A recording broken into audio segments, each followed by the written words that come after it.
இங்கே இருக்கின்ற வருகின்றிருக்கின்றவர்கள் அத்தனை பேருக்கு நான் சொல்லிக் கொள்வது ஒன்றே ஒன்றுதான். சாதாரணமாக யாரையும் நான் ஒதுக்கிவிட மாட்டேன், மறுத்துவிட மாட்டேன், அல்லது அவர்கள் இல்லை என்றாலும் மறுத்துவிட மாட்டேன். ஆனால் எல்லோருக்கும் எல்லாம் திராவிட மாடல் ஆட்சி என்று நம்முடைய கழகத்தினுடைய தலைவர் முதலமைச்சருமான தளபதி அவர்கள் சொல்கிறார். நான் யாரையும் என்றைக்கும் அவர்களுக்கு புறக்கணிக்க மாட்டேன். இருக்கிற வரை அவர்களுக்கு எல்லா என்னுடைய 2 கரங்களும் என்னுடைய உயிரும் உடலும் உங்களுக்கு தான் என்பதை சொல்லி அந்த அளவிற்கு தான் இருப்பேன். அதில் எல்முனையாலும் சந்தேகம் இல்லை.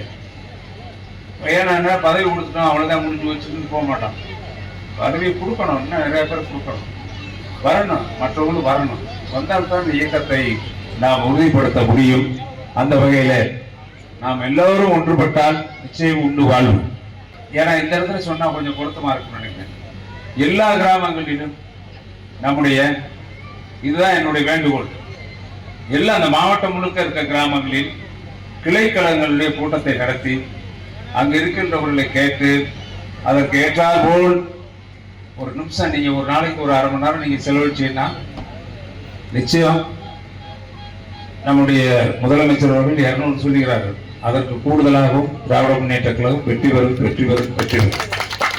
அந்த நிலையை ஒவ்வொருவரும் தனக்கு பொறுப்பாக எடுத்துக்கொள்ள வேண்டும். நீங்க போடுற அடிக்கலாம், நீங்க போடுற கூட்டம் உங்களுடைய அடிக்கலாம். நாளைக்கு இயக்கத்துக்கு கிராமங்களில் கண்டிப்பாக என்னை கேட்காமலே இங்கே மாவட்ட கழகத்தில் இருக்கின்றவர்களை அழைத்து கூப்பிடணும். நீங்க ஒவ்வொரு கிராமத்துக்கும் ஒரு இருக்கக்கூடிய கட்சியில் இருக்கக்கூடிய உயர் பொறுப்பில் இருக்கின்றவர்கள், ஒன்றிய செயலாளருக்கு கீழே இருக்கக்கூடியவங்க, உள்ளாட்சி மன்றத்துடைய பிரதிநிதிகள், அவங்களுக்கு தெரிஞ்ச இடங்கள்ல அந்த கிராம சபையில் கட்சியினுடைய நம்முடைய கிளைக்கழக கூட்டம், நான் சொல்றது கிளைக்கழக கூட்டம், நமக்கு எது எவ்வளவு கருத்து வேறுபாடு எடுத்தாலும் மற்றவர்களை பின்னால் வைத்துக் கொள்ளலாம்.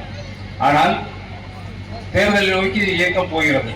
அப்போ நம்ம எல்லாரையும் அரவணைத்து அந்த குழுவிலே சேர்த்து நீங்கள் ஒரு குழுவாக அமைந்து கொண்டு பணியாற்றினால் உண்டு. செய்திகளை உடனுக்குடனும் துல்லியமாகவும் தெரிந்து கொள்ள சப்ஸ்கிரைப் பண்ணுங்க.